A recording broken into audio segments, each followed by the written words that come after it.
ಪ್ರತಿಯೊಬ್ಬರು ದುಡ್ಡು ಮಾಡಬೇಕಾದ್ರೆ ಒಂದು ಸಿಂಪಲ್ ಸೂತ್ರ ಇದೆ. ಅವ್ರು ಬರೋ ಹಣನ 7 ಡಿವೈಡ್ ಮಾಡಬೇಕು, 2 ಭಾಗ ಅಷ್ಟೇ ಖರ್ಚು ಮಾಡಬೇಕು. 5,000ನ 5 ಫಾರ್ಮಲ್ಲಿ ಇನ್ವೆಸ್ಟ್ಮೆಂಟ್ ಮಾಡಿ. ತುಂಬಾ ಜನ ಎಲ್ಲಿ ಹಣ ಕಳ್ಕೊಳ್ಳೋದು ಗೊತ್ತಾ, 5,000 ತಗೊಂಡೋಗ್ಬಿಟ್ಟು ಶೇರಲ್ಲಿ ಹಾಕೋದು.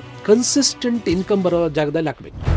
ಸಿನಿಮಾ ನಟ ಗುರುಜಿ, ನಾನು ನೋಡೋಕೆ ಚೆನ್ನಾಗಿದ್ದೀನಿ, ಹ್ಯಾಂಡ್ಸಮ್ ಆಗಿದ್ದೀನಿ, ವರ್ಕೌಟ್ ಮಾಡ್ತೀನಿ, ಅವಕಾಶಗಳೇ ಬರ್ತಾ ಇಲ್ಲ. 1-2 ಸಿನಿಮಾ, 3 ಸಿನಿಮಾ ಮಾಡಿದ್ದ ಆತನಿಗೆ ಒಂದು 4-5 ಸೆಷನ್ಸ್ ಕೊಟ್ಟು ಮಾರ್ಗದರ್ಶನ ಮಾಡಿ ಒಂದಷ್ಟು ಐಡಿಯಾಸ್ ಕೊಟ್ಟ ಮೇಲೆ ಇವತ್ತು ಒಂದು ಸುಪ್ರಸಿದ್ಧ ನಟ ಆತ. ಅನೇಕ ಸಿನಿಮಾಗಳಲ್ಲಿ ಬ್ಯುಸಿ ಇದ್ದಾನೆ. ಕಮ್ಯುನಿಟಿ ಓಟೇ ಇಲ್ಲ. ಹಬ್ಬ ಅಂದರೆ ಒಂದು 2-3 ಸಾವಿರ ಓಟ್ ಇದ್ದಿದ್ದು ಅವ್ರ ಕಮ್ಯುನಿಟಿಯಿಂದ. ಅದೇ ವರ್ಷ ಅವರು MLA ಆಗಿ ಸೆಲೆಕ್ಟ್ ಆದರು. ಒಂದು 2,000 ಓಟ್ ಇಲ್ಲದ ಕಮ್ಯುನಿಟಿಯಿಂದ ಒಂದು MLA ಆಗಿ ಆಯ್ಕೆ ಆಗೋದು ಅಷ್ಟು ಸುಲಭದ ಮಾತಿಲ್ಲ. ಅಂದರೆ